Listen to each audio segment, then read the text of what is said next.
listening to 89.1 WIDR FM.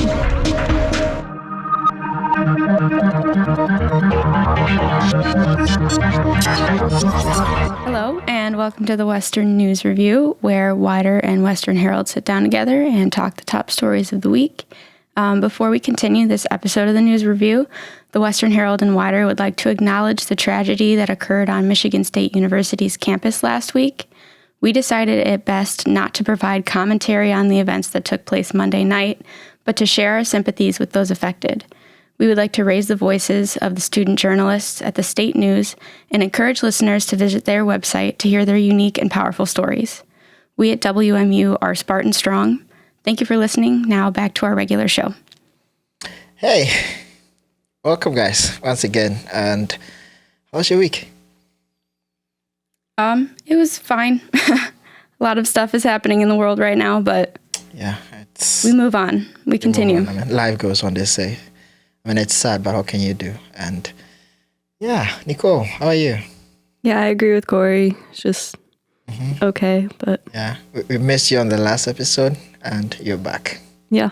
Yay. It's going great. Yeah, nice to have you back. Right? It's always a pleasure to have you. And so let's get into today's stories then. Absolutely. All right, and we'll perhaps start on another sad note, and this will be what's currently happening in Turkey and Syria, where there's been an earthquake. It's been about 10 days now since the earthquake, and the death toll keeps rising. There's still rescue efforts, I want to believe, for victims of the incident. As it stands now, the CNN is reporting about 43,000 deaths. So it's really a tragedy. But Western Michigan University, just like the rest of the world, is standing with the people of Syria and Turkey. So a statement has been released to that effect from the president of the institution. I don't know if Cori has that story. You can pull it up and tell us what he's saying. This story comes from our lead CNC reporter, Michael Simons. This was one of those email stories that we actually get during our meetings, and it comes in and we have to turn it around pretty fast. This is something that I think Western is actually pretty good about, is sharing their condolences with tragedies in the world, and our administration is pretty good about emailing us right away and making sure that our student body has the resources it needs. But this story says that Western Michigan University's Office of the President expressed their support for those affected by the Syrian-Turkish earthquake in an email to the students, faculty, and staff. At the time of writing, there were over 20,000 reported deaths recorded, but like you just said, it is much higher now. It's doubled. Sad. Yes, it was a 7.8 magnitude earthquake hitting on Monday, February 6th, with more than 100 aftershocks also hitting two countries. Wow. And we understand about 5,000 people have lost their lives on the Syrian side, and about 38,000 on the Turkish side. And that's really a real tragedy. And like you said, Western never, ceases to take the opportunity to also stand in solidarity with people that are affected by tragedies. And I think that's a good move on the part of the president to also give out a statement that they stand with Turkish students. Because really, there are students from all over the world here on Western's campus, and I want to believe there are Syrians as well as Turkish students as well. So in times like this, you want to stand with them. Right. Yeah, they gave some resources from our Syracuse Health Center for students, along with information for the International Student Advocate at Heineke Institute. And then they also gave stuff for faculty and staff who seek counseling in the Employee Assistance Program. So we have lots of resources here for people in need. Great. So if you're doing the listening and you are affected, your family is by any of the tragic incidents that have occurred within the last week or two, you want to, like Cori said, go to the Syracuse Health Center and get some counseling if you need it, or mental support if you want. And definitely you want to also stay close to friends and family, because in times like this, you need support. All right, enough of the sad stuff. Let's get into more stories. And this one, I want Nicole to take and introduced that to me with regards to Michigan primaries coming up and students' involvement in that. Nicole, take that away. Yeah, I have a story here from one of our staff reporters, Kayla Lambert. The headline reads, Michigan primary overlaps with 60% of college spring breaks.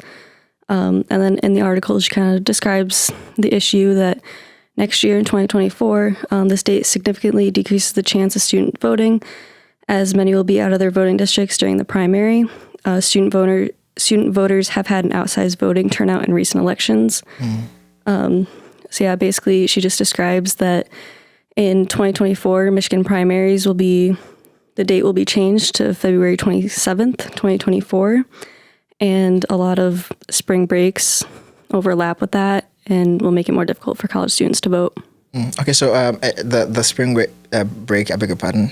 So we're talking about the primaries happening next year, not this year, right? Yes. Oh, okay, and spring break. So really, what is the concern from the activists so far? I think you made mention briefly about people showing concern about it. Why is that a problem, that it's during the spring break? Yeah, so in recent years, students have been a very rapidly growing voter group. I have some numbers here from Tufts that in 2016, 52% of college students were voting in the presidential election, and that climbed to 66% in 2020. So, millennials and Gen Z are the largest voting group of all generations. So it's just a very large portion of voters that it'll be more difficult for. Okay, so they are concerned as with the fact that, looking at the statistics that you brilliantly mentioned, it looks like a lot of students vote, or a lot of young people in general vote in U.S. elections, and having them during a time when most people are in school poses a risk. Cori, you want to engage me on this? So when you look at, for instance, Western's campus or even campuses across the U.S., you get the indication that students really, it reflects what the statistics that Nicole says, that students really are engaged.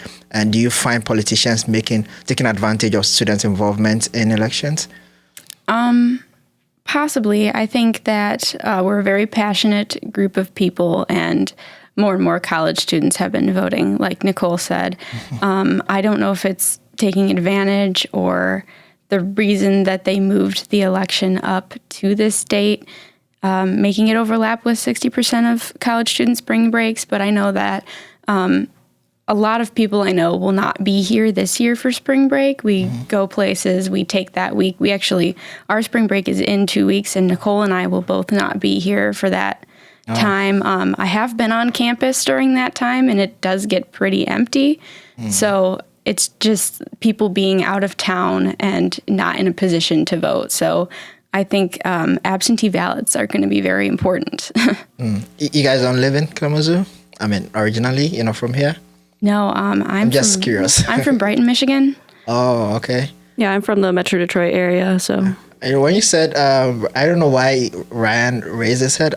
Is it from there? Anyways. From Brighton? Okay. Our producer Ryan is from Brighton as well. I did not know that. Great to know.